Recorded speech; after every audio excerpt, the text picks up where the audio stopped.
Hey, this is C.O.R.E Programs, which stands for Center of Our Relationship Experiences. I am going back into talking about anger resolution. And what's interesting is I don't know how many podcasts we have on this, but it takes a lot to exhaust this subject. And I haven't done much teaching on the word because we've been really just talking about this is how it works. This is dirty fighting techniques. Don't do this. Notice that kind of thing. But we talked a little bit before on the last podcast about Ephesians 4. So Ephesians 4 is what I'm going to read now. Ephesians 4, verse 25. We'll start there. Therefore, rejecting all falsity and being done now with it, like just be done with anything false.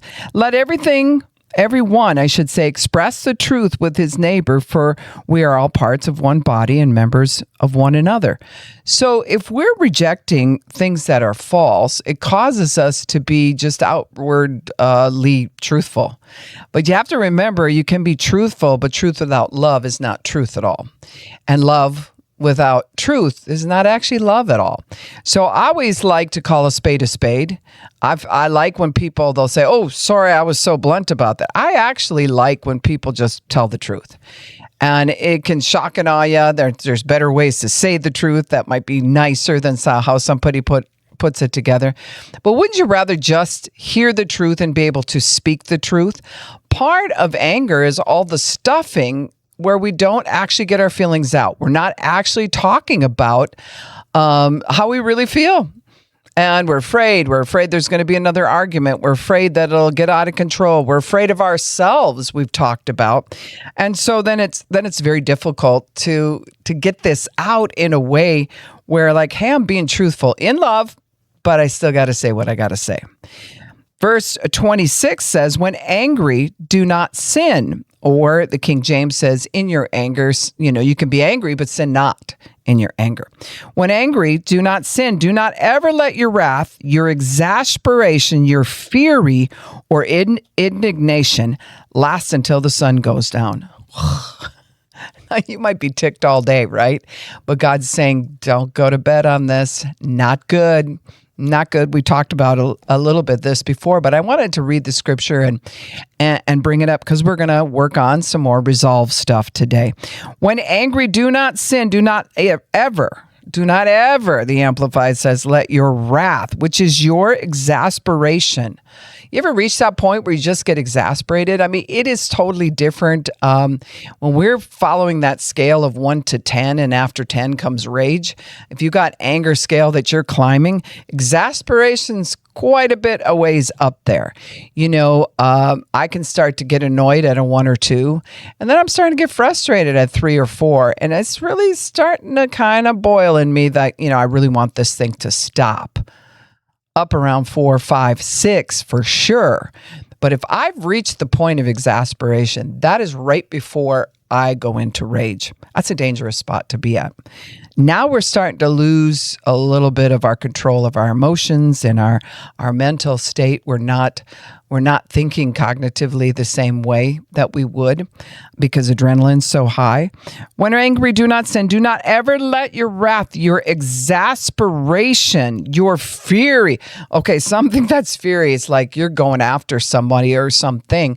And when fury is involved, it's like, come hell or high water, we're going to get at this thing. It's no bars hold here. We're just going to cross every line. We're going to say whatever comes to us. And that's not the same as being truthful, because usually we go in the earlier part of the ladder, climbing the ladder of anger. We will be irritated and frustrated with everything. We can still speak the truth and love in that. But once you're exasperated, we're not necessarily speaking the truth and love. Now we're just saying mean stuff. And you're saying mean stuff. In fact, if you're arguing with somebody that's close to you, what hurts them. And many times that's what you'll just be so exasperated. You're like, yeah, you know what? The time you bring up something really hurtful that they're trying to forget and be forgiven of, and it cuts them. That's different than speaking the truth in love. We have to remember, we're sharing This is starting to really make me mad. And I think I figured out why. I figured out that my first emotions are really that I feel like you're not listening to me, or I feel like you're trying to run me over, or I feel like you're taking advantage of me. There's some type of first emotions, remember, before we ever get to jump up to that anger. Exasperation, it's like in our mind, in our heart, we really believe we've tried everything. We've said everything. No one's listened. So it's right on that cutting edge of rage where I don't care what happens to you and I believe you don't care what happens to me. So anything goes at that point. Like we literally, when you're exasperated, it's like things get thrown. The dog gets kicked. The door gets slammed. And then it'll go up in levels from there, where if someone tries to de-escalate you, you get more escalated because you're so exasperated. So we're not supposed to sin and let things get out of control like that. Are we going to feel anger? Are we going to feel first emotions? Yeah, that's not sin. It's when we enter into sin through exasperation, fury, and indignation. Like we really feel justified in the fact that, you know what, I punched a hole in the TV. And I would not have done it if you guys wouldn't have brought me to this point. Well, here's the thing. People can add to where you're already going. But the truth is, you went to that point because you chose to, or you lost control. So you can't blame it on somebody else. Remember, we're 100% responsible for our own behaviors. That one always hurts. That one's like, But little kid thinking is I wouldn't have punched you on the playground if you wouldn't have took my truck in the sandbox. I had it first. And I would have never had these poor behaviors if you had had a better behavior.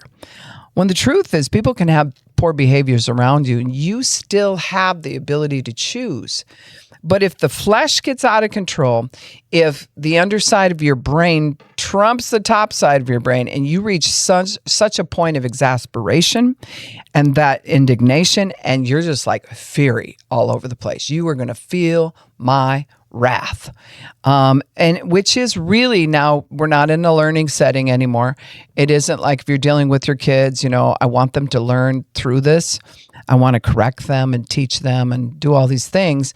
We want to learn through this. Nope, that's not what it's about. It's like, I'm going to hurt you. And you're going to remember that I did. I'm going to say something really mean. I'm going to shove you. I'm going to break something that belongs to you. I'm going to do something to teach you a lesson that you will never forget. That's wrath. That's indignation. That is over the top fury. And it comes out of the fact you allowed yourself to get exasperated. We didn't take a break. We didn't take a time out. We didn't look for a spot to change, look for a different way of breathing. We didn't get truthful in the beginning stages. So then when we got truthful on the top stages, we left out love.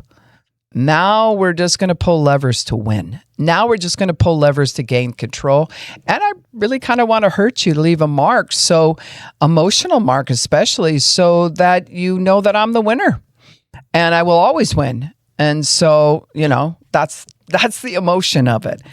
So when angry, do not sin. Do not ever let your wrath, your exasperation, your fury, your indignation last until the sun goes down. So that doesn't mean it's never going to happen. Like if you're a good little Christian, you'll never get exasperated. Well, we've all been exasperated at one time or another. So we can't play that card either. We have to look at it like, my goal is by the time I get to the evening where the sun is going down, I do not want to finish this day exasperated. I've got to talk something through. I got to call a friend. I got to get in the Word. I got to get with God. I got to scream in my pillow if I need to let out some emotions. I've got to find out what the core thing is and go after that. I might need to go for a walk to get the adrenaline out of my system. Some people are so adrenalized, they go for a run. And, they can run for a long time until they finally feel like, okay, the adrenaline is out. Because adrenal glands help you to stay exasperated. Remember I said they are there for if a bear jumps out in front of you. Well, your child, your wife, your husband, I don't know, the neighbor is not a bear. So we have to kind of keep that in mind. Now, verse 27 says, leave no such room or foothold for the devil. Any form of evil. Don't let there be room at all. Like you're taking up this space with love. And even though you're hurting or you're upset or whatever, I'm not leaving room for the devil to move into my house through unforgiveness or offense. I'm just not going to do it. Or planning evil. Or, you could plan evil in a way of like, next time they say that to me, I'm so gonna. And we start making plans for how we're going to hurt that other person, verbally, emotionally, spiritually, mentally. And it's sick and wrong. Sorry, I'm not going to come into agreement with it. And you shouldn't either. It's something the Lord is telling us to remove from our life. And he's telling us to not leave room for the devil. Give no opportunity for him. It's the craziest thing that I see, and science has proven it too, where there's fighting going on in the house. Let's say people are fighting, I don't mean fist fighting, but that can also be a thing. But where there's arguments and there's yelling and there's disagreements and there's words that are harsh and all of that type of stuff. If children are in the place, it's not that much long after this takes place, they get sick, ear infections, sore throat, runny nose, feel sick to their stomach. It's very interesting how it opens the door to stuff that's opposite of our Father's kingdom to just waltz right in our house. And we can feel justified in why we're angry, but if we don't get that resolved in us, see, it doesn't matter if we resolved it with that other person yet. We have to get it resolved in us. Then we've just like, come on in, welcome. I put some coffee on. I'm inviting you in here, Diablos. And we want nothing to do with that. That's how much the Lord is saying the importance of forgiveness is. Forgiveness means a great sending away. Let's get this sent away. That doesn't mean swept under the carpet. That doesn't mean deny it, disassociate from it. It means that we're going to have to figure out a way to deal with it and come to some kind of resolve that says, look, I don't have the answer for it right now even. I can't talk to the person who really hurt me that this triggered off of. I'm not in a good frame of mind to deal with this. But I am going to take this before the Lord and send the power of this away. Still recognizing it needs to be dealt with. Still recognizing that change has to happen. And setting timings where this is going to take place. I'm actually going to carefront it. I'm actually going to say something. We're not leaving this like this. You see what I mean? So there is, the word is so clear on this. Let the thief steal no more, because leave no such room or foothold for the devil, which means give no opportunity to him. Like we'll be like, I don't know why we're under attack. Well, we made a really good space for him and his little cohorts to move in and start harassing. And the biggest harassment is not whether your dishwasher breaks and, the kids get sick. In some ways, it's what's between your ears. The constant plaguing of, if they tell me this, then I'm going to do that. And they have never loved me anyway. And they deserve what I said to them. And all of that is input from the demonic realm. And we have to leave no room for this. Like, get out. I'm not going there. I'm upset. I'm hurt that these things have taken place, but I'm not participating in inviting you in my house. I still have to be the bigger person. I still have to be full of the Spirit and be able to address this. So then he goes on in verse 28 and says, let the thief steal no more, but rather let him be industrious, making an honest living with his own hands so that he may be able to give to those in need. So before he was talking about things that will make you mad, and now he's making announcements of what we should or should not do. Like verse 29 says, let no foul or polluting language, nor evil word, nor unwholesome or worthless talk ever come out of your mouth. You ever try to make that happen when you're ticked off? And I mean, you're not slightly annoyed, you're not a little bit irritated, you're ticked off. And you still haven't reached the place of exasperation, but you're pretty ticked off. And now you're supposed to let no foul or polluting language, nor evil word, nor unwholesome or worthless talk ever come out of your mouth. Whew. But only such speech as is good and beneficial to the spiritual progress of others. Yeah, but I'm mad at that other person. I don't really care that they progress right now. I don't care if they get progress. I don't want to have to deal with them. In fact, I was kind of hoping for other things. I mean, it can reach that point. But we're supposed to watch our speech so that it benefits to the spiritual progress of others, as it is fitting to the need and the occasion, that it may be a blessing and give grace, God's favor, to those who hear it. So what I find interesting, a few times I've been in situations where I've had to call a spade, where someone started out, kind of venting their pain. Then they started venting their anger about their pain. Then I had to shut it down because what was coming out their mouth was cutting toward everybody who was involved in the story. It was so cutting. It was so mean. And I just said, okay, we're going to stop right here. We cannot continue on asking God for help, but participating in the devil's kingdom while we're asking him for help. That doesn't work. If you got to stop everything at this moment and make a choice. I choose to forgive them. They hurt me. I'm so exasperated. I'm so mad. But I am not going to say what's coming to me, and I'm not going to pronounce those things over them. I am going to dig deep into the gifts of the Spirit, or the fruit of the Spirit, I should say. A lot of times we'll pray for the fruit of the Spirit, but if you've got the Holy Spirit in you, same Spirit that raised Christ from the dead dwells in you, you already have his fruit.